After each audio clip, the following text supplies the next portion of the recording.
Hello, നമുക്കിന്ന് ഈ മുടി ഒന്ന് വോളിമൈസിങ് ചെയ്ത് നോക്കിയാലോ. ഫുൾ മുടിയും വോളിമൈസിങ് ചെയ്യുന്നില്ല, ഫ്രണ്ട് പോർഷൻ മാത്രമേ നമ്മൾ വോളിമൈസിങ് ചെയ്യുന്നുള്ളൂ.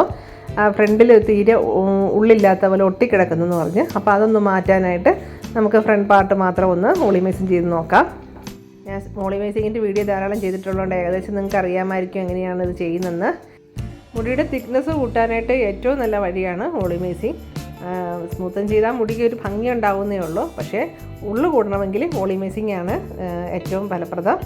കണ്ടോ, ഈ സൈഡിലുള്ള മുടിക്കൊന്നും തീരെ ഉള്ളില്ല, അപ്പോൾ അതിനൊക്കെ നല്ല ഉള്ളു വയ്ക്കണമെങ്കിൽ വോളിമൈസിങ് ആണ് ഏറ്റവും നല്ല വഴി.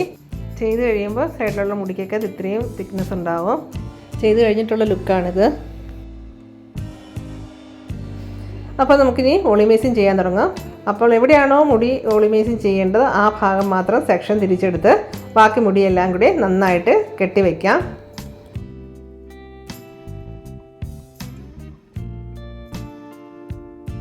അങ്ങനെ സെക്ഷൻ തിരിച്ചെടുത്ത മുടി നമ്മളിവിടെ പിന്നാൻ തുടങ്ങിയിട്ടുണ്ട്. പിന്നുന്നതിന് മുമ്പായിട്ട് ഈ മുടി നന്നായിട്ട് ഷാമ്പു ഉപയോഗിച്ച് കഴുകിയതാണ്. കഴുകിയതിന് ശേഷമാണ് നമ്മൾ പിന്നുന്നത്.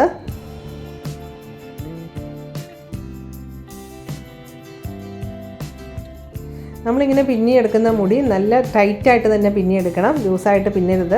എത്രയും തുമ്പ് വരെ പിന്നാവോ അത്രയും തുമ്പ് വരെ നമ്മൾ പിന്നി കൊടുക്കണം.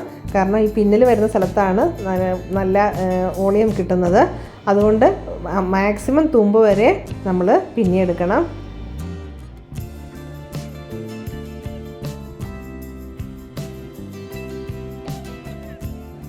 അങ്ങനെ ഏകദേശം ഫുൾ മുടിയും നമ്മളിവിടെ പിന്നിയെടുത്തിട്ടുണ്ട്.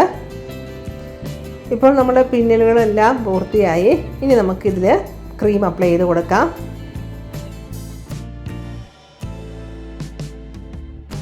നമ്മുടെ പാർലറിൽ വോളിമൈസിങ് ചെയ്യുമ്പോൾ സ്മൂത്തനിങ് ക്രീം മാത്രമാണ് ഉപയോഗിക്കുന്നത്, വെലോസിറ്റി ലോഷൻ ഉപയോഗിക്കാറില്ല. ഇത് ഞാൻ പല വീഡിയോയിലും പറഞ്ഞിട്ടുള്ളതാണ്. വെലോസിറ്റി ലോഷൻ നമ്മുടെ മുടിക്ക് ഡാമേജ് ഉണ്ടാക്കുന്നതാണ്.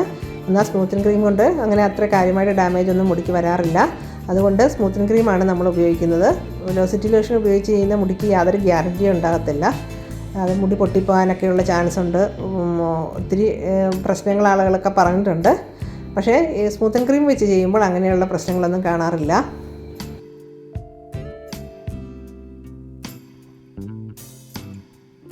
ഇപ്പോൾ നമ്മൾ വോളിമൈസിങ് ചെയ്യേണ്ട ഭാഗത്തെ മുടിയിലെല്ലാം, അതായത് നമ്മൾ പിന്നിയെടുത്ത മുടിയിലെല്ലാം സ്മൂത്തനിങ് ക്രീം അപ്ലൈ ചെയ്തിട്ടുണ്ട്. ഇനി ഇത് പ്രോസസ്സ് ആകുന്ന സമയം വരെ നമുക്ക് വെയിറ്റ് ചെയ്യാം.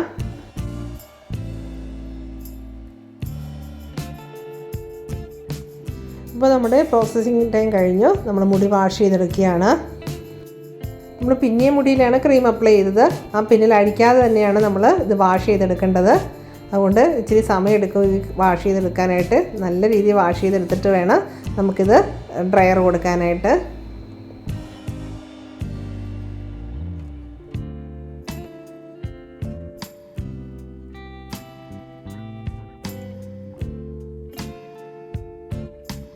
അങ്ങനെ ഉണക്കിയെടുത്ത മുടിയിൽ നമ്മൾ ന്യൂട്രലൈസർ അപ്ലൈ ചെയ്യുകയാണ്.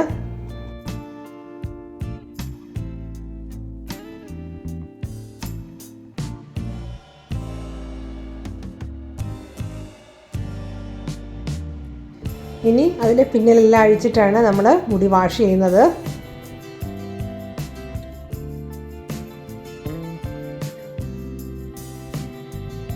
ഫുൾ മുടിയും പിന്നിയെടുക്കുന്ന പോലെ തന്നെ ഒരു മെനക്കെട്ട ഏർപ്പാടാണ് ഈ പിന്നിൽ അഴിക്കുക എന്ന് പറഞ്ഞതും. അത് തുമ്പത്തേക്കൊക്കെ വരുമ്പോൾ നല്ല പാടാണ് അഴിച്ചെടുക്കാനായിട്ട്. ഒന്ന് അഴിഞ്ഞ് കിട്ടി കുറച്ചങ്ങ് കഴിഞ്ഞാൽ പിന്നെ എളുപ്പമുണ്ട്. അതുപോലെ ഫുൾ മുടിയും പിന്നെ ഫുൾ മുടിയും നമ്മൾ അഴിച്ചെടുക്കണം.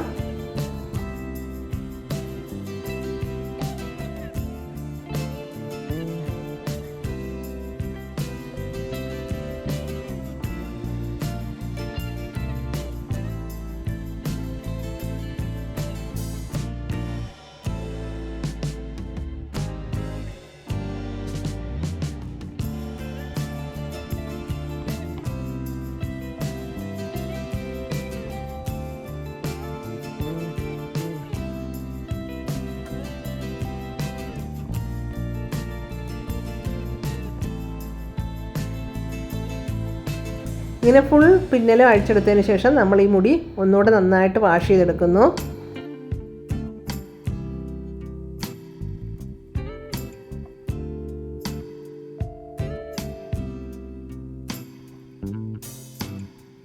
വാഷ് ചെയ്തിട്ട് ഉണക്കിയെടുക്കുന്നതോടുകൂടി നമ്മുടെ പ്രോസസ്സ് ഇവിടെ കംപ്ലീറ്റ് ആവുകയാണ്.